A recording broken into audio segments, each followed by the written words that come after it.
আমরা এখানে উপস্থিত হয়েছি আমাদের ভাই, যে জাতীয়তাবাদী দলের একজন নিবেদিত প্রাণ ছিল শামসুদ্দিন শামসু, দীর্ঘ 17 বছর যে দলের জন্য আন্দোলন করছে, সংগ্রাম করেছে, স্বৈরাচারী আওয়ামী লীগের বিরুদ্ধে হরতাল করেছে, প্রতিবাদ মিছিল করেছে।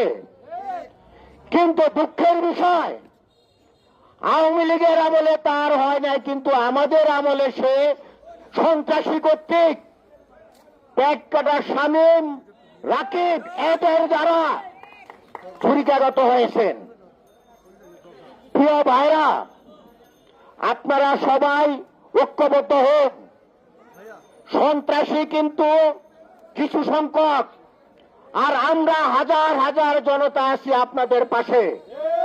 কাজেই মাতুয়াইল শিশু হসপিটাল কেন, ঢাকা পাশে কোন সন্ত্রাস, চাঁদাবাজ, মাদকবাজ জায়গা হবে না।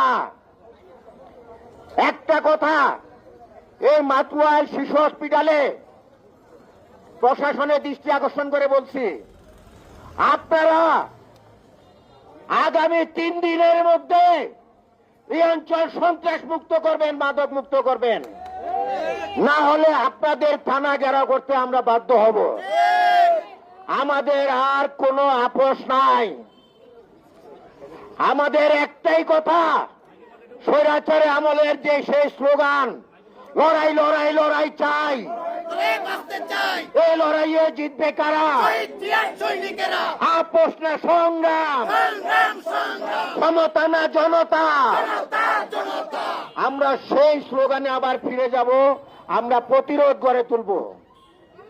যাত্রাবাড়ি থানা বিএনপি, এখানে কোনো সন্ত্রাসের জায়গা নাই, কোনো হাইব্রিডের জায়গা নাই। প্রতিটা নেতা কর্মী দীর্ঘ আন্দোলন করে, সংগ্রাম করে, আপনারা মনে রাখবেন এখন জুলাই মাস চলতেছে।